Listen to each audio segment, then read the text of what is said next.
The AL Rookie of the Year came down to Triston Casas and Gunnar Henderson. A very close race. A lot of people think Casas should win. A lot of think Gunnar should win. Let's take a deep dive into their stats, and you tell me after this video who you feel is the AL Rookie of the Year.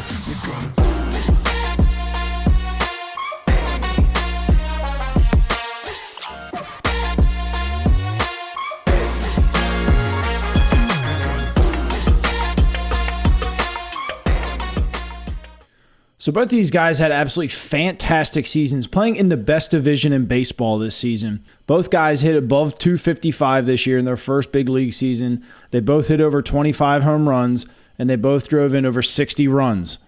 How close is this race? When you look at a simple chart like this, they look really even. Casas with the average, the on-base percentage, and the OPS, with Henderson with the RBIs, runs scored, and slugging. But it goes a lot deeper than just this type of graph.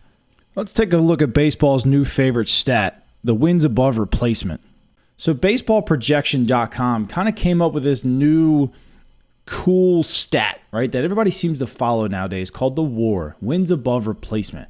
And they guide it as like an MVP caliber player is around an 8, an all-star caliber player is like a 5, and just an everyday major league starter is a 2, and a replacement player is a 0. Gunnar Henderson drops at a 4.8 on this list, where Casas drops at a 2.2. Is there that big of a gap between the two? No. Both are great, powerful hitters who are hitting right in the middle of their lineup in the best division in baseball. Where I think the separation begins to play, Gunnar playing third and shortstop at such a very high level. He is right there at that all-star level, and we're not sitting here saying that just Casas is just an everyday big leaguer because he's going to be an all-star right next year, right? He's going to be right at the top of that list, and you're going to be voting his name in, guarantee it next year because he's hitting 35, 40 home runs. He's that quality of a player. But we're talking this year specifically that Gunnar Henderson is a much higher rated player right on the cusp of being an all-star compared to Casas. I want to throw a quick stats table up here real quick and kind of really show you these in-depth stats that I'm talking about, and how there's a little bit of a difference between these two, and it's the big reason why Gunnar is going to win this award. So you can see when you really start to dive into some of these numbers, these are a deep dive into the analytics of these two players, and Gunnar really starts to kind of take over here. The biggest one that stands out is the very first one, the runners in scoring position with 2 outs. Gunnar hit 340 with 9 home runs. Now, Casas still hit 8 home runs, but he hit 211, and they're around the same amount of at-bats. Another one to take a look at, against their own divisional opponents, Gunnar hit 251. Casas only hit 208. Casas got pitched to a little bit more. Runners in scoring position, RBI, both very respectable here.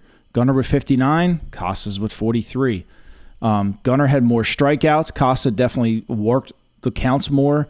Obviously, you can see he got 14 more walks, less strikeouts. But the big one, again, at the very end here is 14 defensive runs saved for Henderson. 14! Now, this guy plays 2 different positions, and he plays them both very well. Casas just plays first base, and I think he DHs a little bit. But at first base, I mean, you need to be saving some runs. I mean, you got some balls in the dirt and stuff like that. But Gunnar is saving 14 runs between third and shortstop. So as you really look into the deeper aspect of these two players here, who's the guy that you're going to go for and vote on Rookie of the Year if you had a vote? Would it be Gunnar Henderson? Would it be Triston Casas? Let me know down in the comments section below. Appreciate you guys watching this video.